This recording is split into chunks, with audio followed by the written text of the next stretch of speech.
Loft 100 Studios, The Big Biz Show, and our affiliates and our hosts are not registered investment advisors or broker-dealers. Our show hosts make no commitment that the purchase of securities of companies profiled or otherwise mentioned in our programming are suitable or advisable for any person, or that an investment in such securities will be profitable in general. Given the nature of the companies profiled and a lack of an active trading market for their securities, investing is highly speculative and carries a high degree of risk. We profile selected publicly traded and privately held companies on our program. Most of these companies that we profile have provided compensation to Loft 100 Studios and its hosts for the profile coverage. From time to time, we sell shares of the companies profiled in the open market that we receive as compensation for coverage of client companies. But never sell stock if we are speaking about, interviewing, or covering a public company who has paid us compensation. Specific questions on compensation can be directed to producer@sullyentertainmentgroup.com. Listeners should verify all claims and do their own due diligence before purchasing any securities mentioned on this program. Investing in securities is speculative and carries a high degree of risk.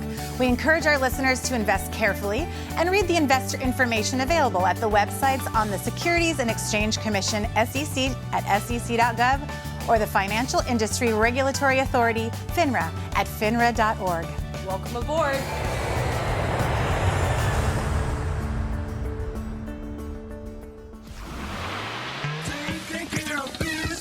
Welcome to the Big Biz Show, featuring insight, analysis, and a lot of stuff that's none of your business.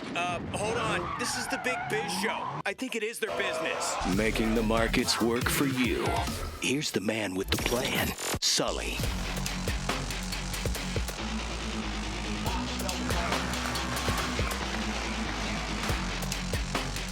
Up a great short read that talks about what a scam the Fed is, and I'm no conspiracy theorist here. Creature from Jekyll Island would be the name of the book that you should read. So you want to know the tale of the creature from Jekyll Island, do ya?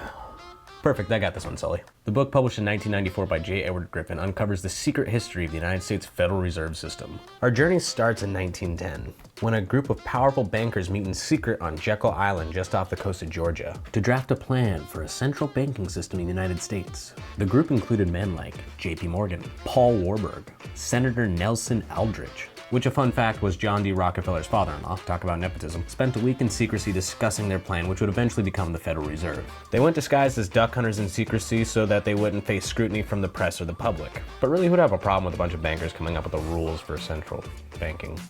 Oh.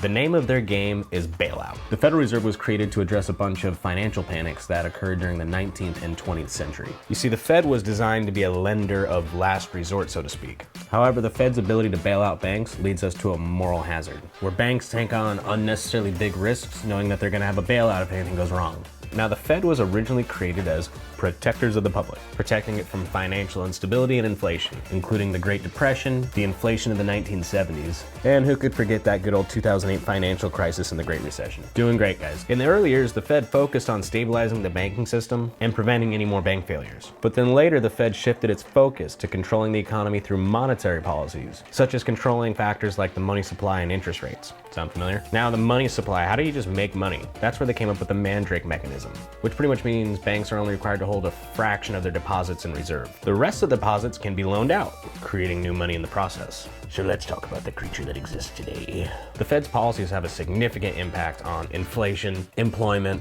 and economic growth. However, the Fed's independence and lack of accountability to Americans give off huge vibes of concern about its power and influence. The creature from Jekyll Island essentially argues that the Federal Reserve has been nothing but a disaster for the US economy, leading to inflation, financial instability, and government debt. It suggests that a return to the gold standard and a free market approach would probably be a better alternative to the current system. Ultimately, it's a call to action for Americans to take control of their monetary system and demand more transparency and accountability from their government. All right, back to Sully and the beef stew guy.